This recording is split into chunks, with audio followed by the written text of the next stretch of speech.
Hello, welcome to JIBRIN Angle on Oweleke TV. Once again, my name is JIBRIN, and this is my angle. We have again, as always, Barrister Austin Manta to help us to discuss some issues. I don't know, there is something I wanted to ask you. I didn't read details of it, but you as a lawyer, I don't know if you read about something about 2 or 3 weeks ago that came out with between Bobrisky and one guy, the content creator online. What's his name?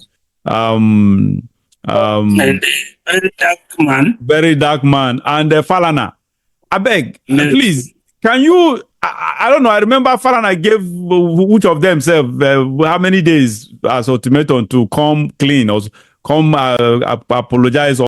First, before you, okay, does Falana have a case? I don't know what really happened. Probably they named him, his name was mentioned in this issue of this prison scandal of a thing or whatever, that he was instrumental. I don't know whether he was an instrumental or whatever, whether he was the one who actually mediated between the Bobrisky and the prison. I'm not clear about that. But Barrister, does he have a case? Does Falana have a case against, together with his son? Remember, his son is involved in this too. Do they have a case against whoever they take to court for mentioning their names?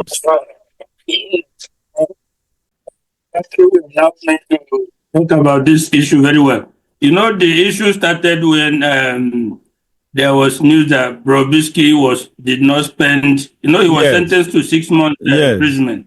And the issue arose that he did not spend that time in prison. Jail. Yes. Yes. That is when the expose came, and then the issue was some audio recordings that were released by a very dark man, which showed communication between Bobrisky and Falana's son. Yes. Where it was alleged that Bobrisky, or rather Faz, said Bobrisky should pay 10 million so that he will get his father to get him a state pardon. That was the basis of the audio. And Faz himself gave an ultimatum to Bobrisky, a very dark man. Then the angle of Falana was that another audio said that Bobrisky actually paid deposit of 5 million for that pardon. And again, very dark man publish it.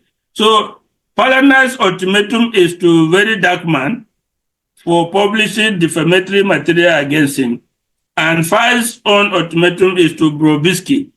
So Bobrisky has been denying that it's not his voice and other things.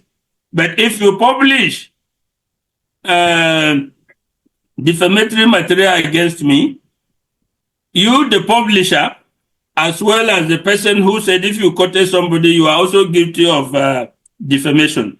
But there are, as law always is, there are exceptions.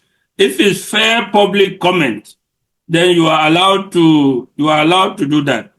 In this case, I don't know what Falana's issue is, because alleging that somebody wants to get you a pardon does not appear to be defamatory, because after all, it is your job. It's your job as a lawyer to look for pardon for somebody.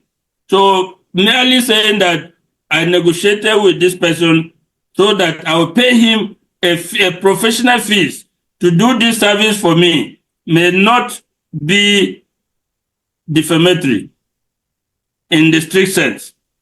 But if it was not true, there is something else. The question is whether the statement has lowered Falana in the estimation of right-thinking people, whether it has brought down his reputation and integrity in the mind of... Okay, again, because that is not even why I'm bringing up this issue, is because of Falana himself. You mentioned integrity. That is the purpose of this topic. Does he really have integrity? Because Falana plays double ways. You see, Falana, you see him, that man a hypocrite. He play, in my own opinion, honestly, he plays double way. He plays with the government and plays with the civil society. He just plays double way. He just eats from two ways. That man hobnobs with the government like no man business. And secondly, I don't even know. Sometimes there is I don't even trust and believe his legal jurisprudence. Honestly, I don't. Sometimes I remember when he mentioned this issue of this January 6th in the election. I was so anyway, not too shocked, but I was surprised that a lawyer, an experienced lawyer of such pedigree, could actually join politicians, sycophants, to call January 6th issue protest. It's not even protest. I don't even see that. Okay, protest, peaceful protest. As even he too mentioned, he used the word what do you call it? Oh my God, insurrection. He mentioned insurrection, for God's sake. Why would a lawyer say, what? I don't know if you have, Barrister, have you watched the full clip? The original, they eventually released the original clip because they were hiding it all this while.